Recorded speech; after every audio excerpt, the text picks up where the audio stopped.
So the collective energy of the planet in the energy of whatever the year is, so we're in 2024, it's been an 8-year, no matter what, every single day, your psyche is picking up on that energy, whether it's looking at dates. And I have just found over the years how accurate and true that one number is. Just knowing, hey, my number for the year gives you insight into how you need to operate. And then the collective number is the frequency that the entire planet is in. The 8 energy is like big life force energy, impactful. And now we're very much switching energies. So the 8 is obvious. It's kind of in your face. Life force, growth. It's a little easy. It's kind of simple. It's meaning it's not nuanced.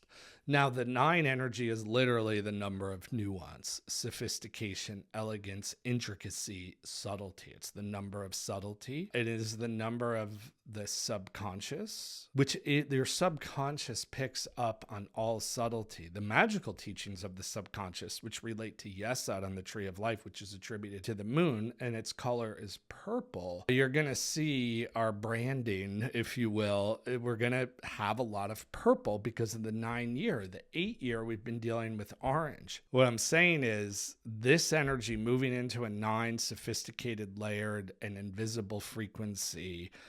9 is so subtle that for a lot of people that don't have a inner depth and a stillness, it can manifest itself the way it sort of filters through these frequencies and your subconscious, or the frequency of it filters through. It is the number of the subconscious.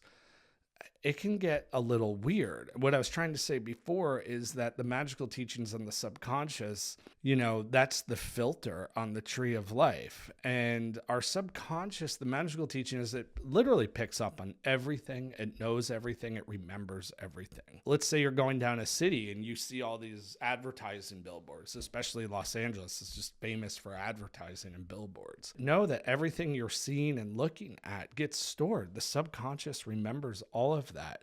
And this is where it's important to a meditation practice, whatever practice and techniques you like, is one of the most powerful tools to sort of scrub the subconscious clean, if you will. You need a good brainwashing because every single person listening to this video knows how old things get stored in there and how your consciousness perceives situations, or it could be old positive things. It could be old anger and resentments. I mean, there's so much talk and evidence, or people that get into destructive relationships.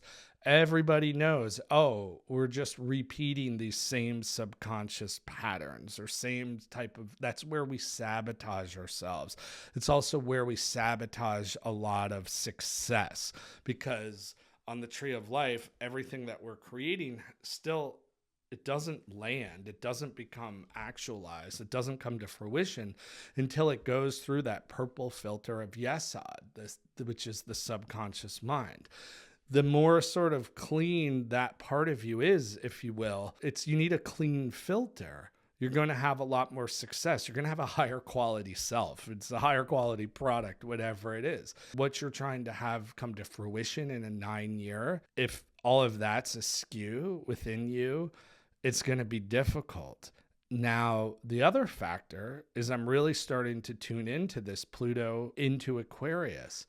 And we're just at the end. This is a big turning point, and it's going to be a huge change, honestly, for the whole planet. So that just feels like a precipice of the unknown, which can produce fear, and that fear can manifest as anxiety. And because I think people are already tuning into, even though we have several months of 8, people are already touching into that 9 frequency. It's so sophisticated. We're feeling that, right? So the 9, everything is more delicate. It's more complicated on one level. For all of us, for people that, especially that consider themselves mystics and meditators, and it's attunement to a higher energy. And the 9 is that sophisticated. It's not the number for amateurs. People will fall out on some level. I don't think their consciousnesses will handle it all. So you either just go back to your safety whatever that is, not cause change, or you sort of on some level can get taken over. It's definitely an energy. It's just so sensitive that if you don't have sort of a guardrails up and an awareness, it's just so easy to sort of take the energy out, right? It's more fragile, it's more intricate, it's more delicate. We've seen those videos of like an opera singer and that frequency gets so high it can like shatter a glass. Well, don't be that glass. If I were to have maybe a favorite number and its meaning, it might be 9. So I just want to point out some of the concerns, because also the change from Pluto, which really has, it's like this transformation in the soul, is moving into a liberation.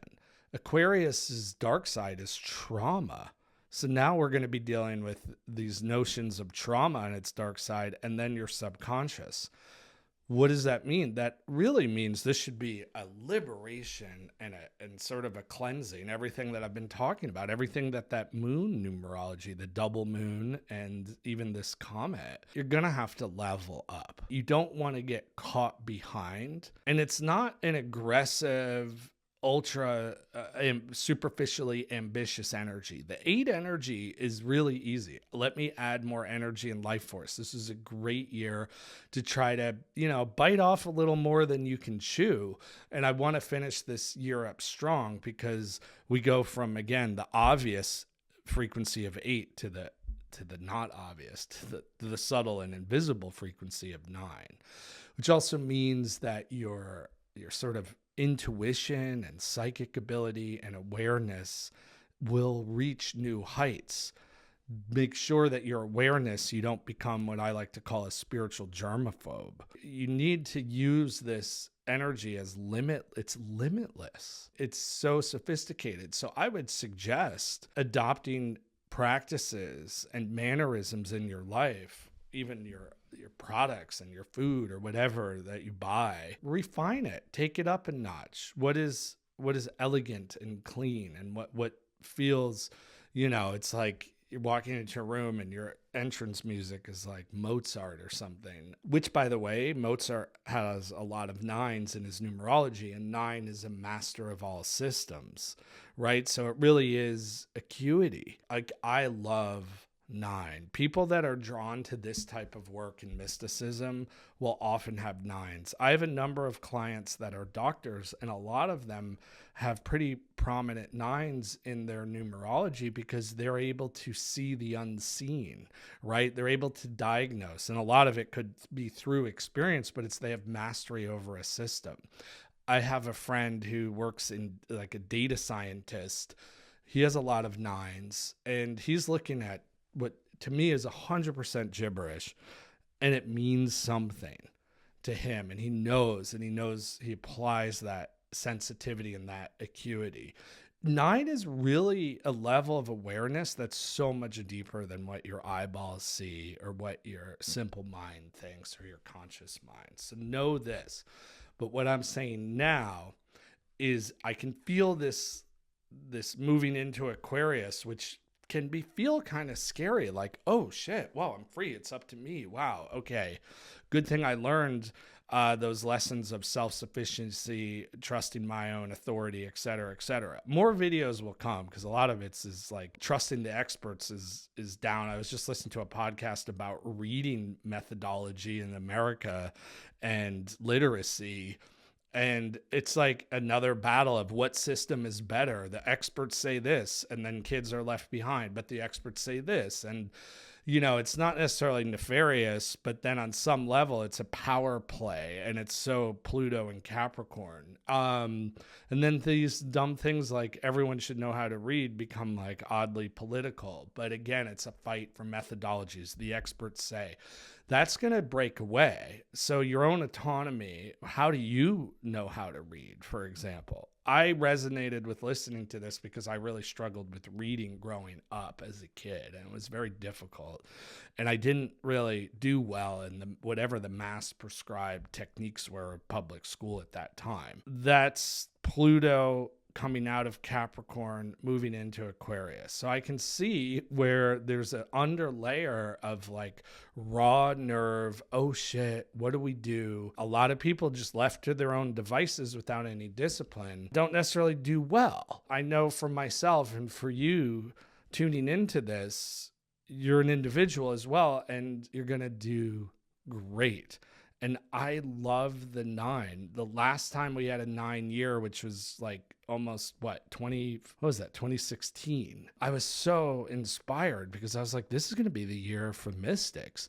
And by the end of the year, it was one of those years people were just, they were so sensitive and raw nerved and spiritual germaphobes and freaking out and neurotic about everything. And they were just like, oh God, let's keep it together is what I'm saying. Do not fall to the wayside.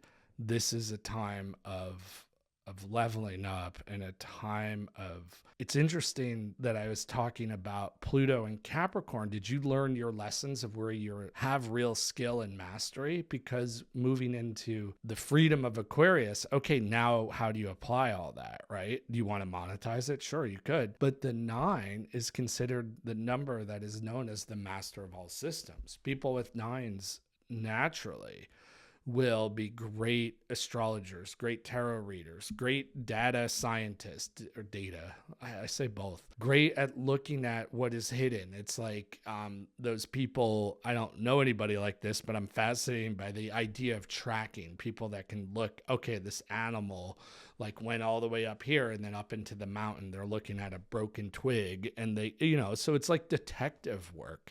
So it really comes down to sensitivity.